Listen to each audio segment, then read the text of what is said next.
बहरहाल दिल्ली में हनुमान जयंती पर जहांगीरपुरी में एक बवाल हो गया। उपद्रवियों ने कई गाड़ियों में तोड़फोड़ की और इस घटना को लेकर गृह मंत्री अमित शाह ने दिल्ली के पुलिस कमिश्नर से बातचीत भी की है।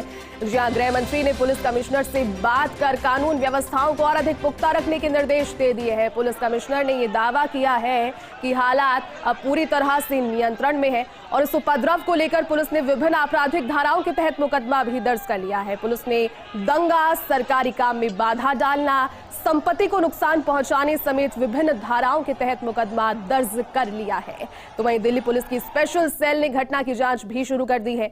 स्पेशल सेल की टीमें सीसीटीवी फुटेज के और इलाके के अपराधियों की लिस्ट अब खंगाल रही है, जिससे उपद्रवियों की जानकारी यहां पर जल्द से जल्द जुटाई जा सके। साथ ही आपको जानकारी दे दें कि उस उपद्रव में कई पुलिसकर्मियों के घायल होने की भी खबर है। इन घायलों में पुलिस का सब इंस्पेक्टर भी शामिल है। मीडिया को बयान भी देते हुए आपने सुना बीते दिन घायल सब इंस्पेक्टर के अनुसार गोली भीड़ में से चलाई गई जो उन्हें लगी है। उन्होंने ये भी बताया कि दोनों ही ओर से पथराव हो रहा था।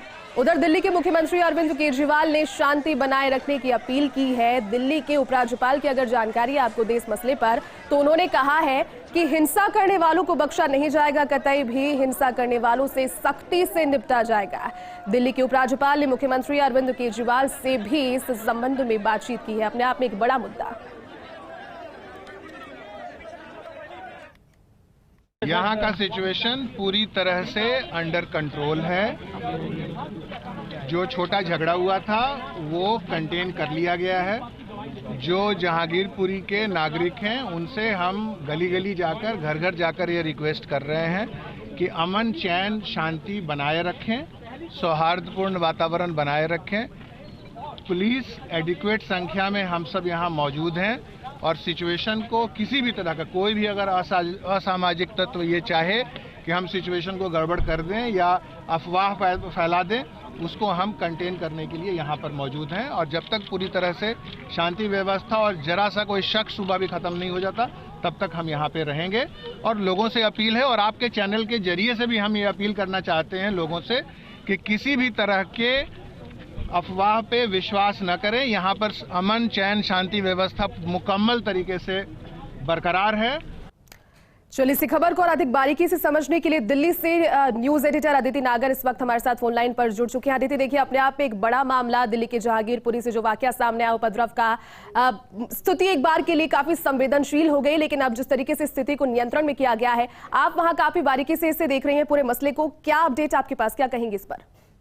देखिए, लेटेस्ट अपडेट ये है कि जहांगीरपुरी हिंसा का जो पूरा मामला हुआ उसमें 2 वीडियो सामने आए। देखिए, दिल्ली पुलिस पर प्रेशर भी बहुत है और दिल्ली पुलिस की जिम्मेदारी भी बनती है और दिल्ली पुलिस अब पूरी तरीके से कंट्रोल स्थिति में तो ले आई है, क्योंकि कल रात को जब अमित शाह ने खुद बातचीत करी तो उसके बाद 15 लोग हिरासत में भी लिए, 6 लोगों को संदिग्ध पहचान भी करी है, 6 लोगों की, और पूछताछ जारी है। लेकिन 2 वीडियो सामने आए, पुलिस के सामने तलवार लहराते दिखे उपद्रवी। दिल्ली की जहांगीरपुरी हिंसा में 2 वीडियो जो सामने आए, उसमें एक उपद्रवी दिल्ली पुलिस के सामने तलवार लहराता दिखा और पुलिस नाकाम दिखी उस वीडियो में। उस समय पुलिस आगे पीछे घूमती रही पर कोई एक्शन नहीं हुआ। एक अन्य वीडियो में बड़ी संख्या में भीड़ घरों और दुकानों में तोड़फोड़ कर रही थी, पथराव कर रही थी। दिल्ली पुलिस कमिश्नर ने कहा कि मामले में प्राथमिकी दर्ज की गई है और जिसके आधार पर दिल्ली पुलिस मामले में जांच करेगी। फिलहाल 15 लोगों को पूछताछ के लिए हिरासत में रखा गया है, 6 लोगों की आइडेंटिफिकेशन भी कर ली गई है। तो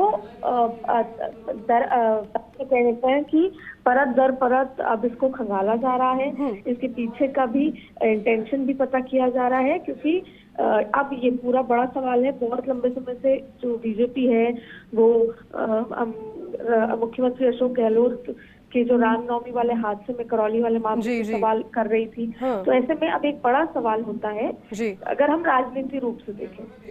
दूसरा सवाल होता है कि आगे भी बहुत सारे ऐसे मौके आएंगे और क्या, कब तक, क्योंकि देखिए एक अजीब सा पैटर्न है। जब कभी रेप की कहानियां आती हैं तो फिर एक राज्य में, दूसरे राज्य में, तीसरे राज्य में, चौथे राज्य में लगातार आप न्यूज में रेप की बातें ही और या इस तरह की मसला सुनते हैं। फिर जब इस तरह की कोई हिंसा होती है तो फिर एक के बाद इस तरह की हिंसा की खबरें सामने आती हैं। जी तो सवाल उठता है कि किस तरह का पैटर्न है। बिल्कुल। क्या जब कोई एक राज्य में पुलिस सख्ती अपनाती है तो जो ये उपद्रवी हैं, जो ये लोग हैं, ये क्या इससे अपने जो इरादे हैं वो और मजबूत कर लेते हैं कि वो रामनवमी पे मध्य प्रदेश में भी करेंगे तो राजस्थान में भी करेंगे और हनुमान जयंती होगी तो दिल्ली में भी करेंगे। तो ये लोग हैं कौन और ये इनमें इतनी हिम्मत आती कैसे है? ये सवाल केवल संदिग्धों को पकड़ने का नहीं है, उसके पीछे की सोच है, क्योंकि पिछले 15 दिनों में एक के बाद ऐसी घटनाएं बहुत सारी सुनी गई हैं। बिल्कुल। तो ये केंद्र सरकार हो चाहे कोई राज्य सरकार हो, इसको संदिग्धों के पीछे की सोच बिल्कुल अदिति, जिस तरीके से आप कह रहे हैं कि उपद्रवियों को ही नहीं बल्कि उपद्रवी जो मानसिकता है उसको भी आंख खंगालने की जरूरत है। फिलहाल बहुत शुक्रिया तमाम अपडेट के लिए।